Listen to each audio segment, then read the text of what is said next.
سلام دوستان. آقا من یه چند وقتی از شهر و اینا همه دور شدم، اومدم سمت دشت و بیابون.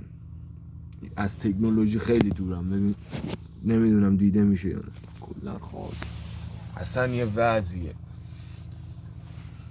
راستی میدون چیه؟ اینو برا گوشی خودم ساختم، خودم دوختمش. این گوشی رو میذارم توش، میذارم اینجا، اصلا هیچی کار ندارم. بعد من یه چند وقتی اومدم از شهر و اینا همه دور شدم. این چیه؟ اینو کی انداخته اینجا؟ از شهر اومدم دور شدم، اومدم سمت هدبند. من کلا مجهزم. ببین اصلا این بادگیره اصلا هیچ ازش رد نمیشه. از این رد بشه، از این میخواد چجوری رد بشه. باد خارکسته میخواد از این رد بشه، از این چجوری رد بشه، از این رد بشه، از این چجوری میخواد رد بشه، اصلا از این رد بشه. اصلا بدن انسان میدونی تا چقدر میتونه تحمل کنه، تا خیلی. باشم اینجا چادره، از چادر چجوری میخواد رد بشه؟ چادر پوست خره به خدا. اصلا میدونی چقدر. من یه چند وقتی از تکنولوژی و اینا همه دور شدم کلا. اصلا گفتم بزنیم دلو به دریا نزنیم به بیابون، بزنیم دلو به بیابون. اومدیم سمت بیابون، بارون هم فکر کنم میخواد بیاد. بعد من یه جوری هم اینا همه زعفرونه، نمیدونم دیدین یا ندیدین. بعد اصلا حرف اصلی من میدونی چیه؟ این که همه تون باید یه بازه زمانی از تکنولوژی و اینا همه دور بشید تا بفهمید دنیا دست کیه، تا بفهمید بدون تکنولوژی چجوری پول در بیارید. نه با کشاورزی و کشاورزی نه. من خودم اصلا کشاورزی رو دوست ندارم، ولی کشاورزا رو خوب دوست دارم. یکم مغزتون باید آزاد بشه از کس و شرایی که تو شهر و اینا همه میگن. باید آزاد، از رفیقا باید دور بشید، از اینا همه باید دور بشید. من هم یه چند وقت اومدم دور شدم. بعد آقا اینو خودم ساختم و این یه دره، این یه دره.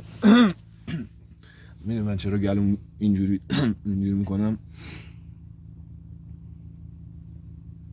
بعد یه چند وقتی بعد از این تکنولوژی ها دور بشید تا بفهمید اصلا دنیا دست کیه.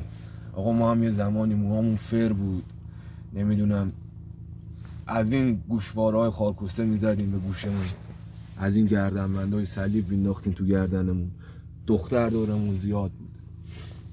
ولی دیگه تا یه جایی قشنگه، خب تا یه جایی حال میکنی، تا یه جایی دوست داری، به بعدش چی؟ خارکسته بازیه دیگه، با ناموس مردم و فلان از اینجور. اصلا دیگه من الان یه چند وقتی از شهر دور شدم، اومدم سمت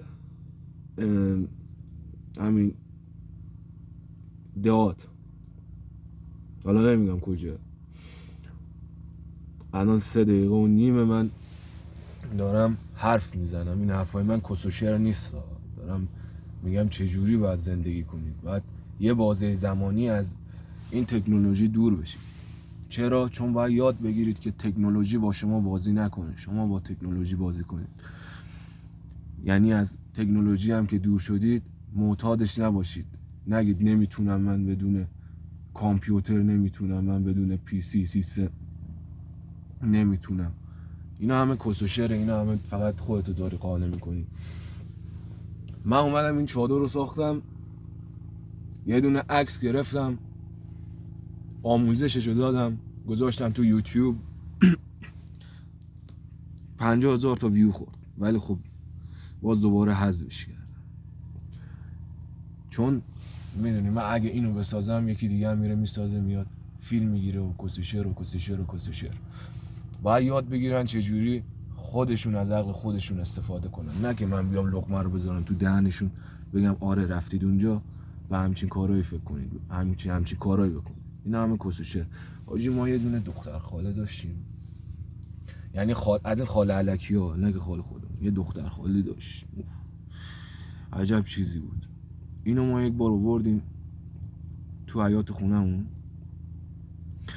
بهش گفتیم آقا من با تو چه صنمی دارم؟ گفت چی؟ دختر خاله و پسر خاله و فلان. گفتم اوکی. یه لحظه صبر.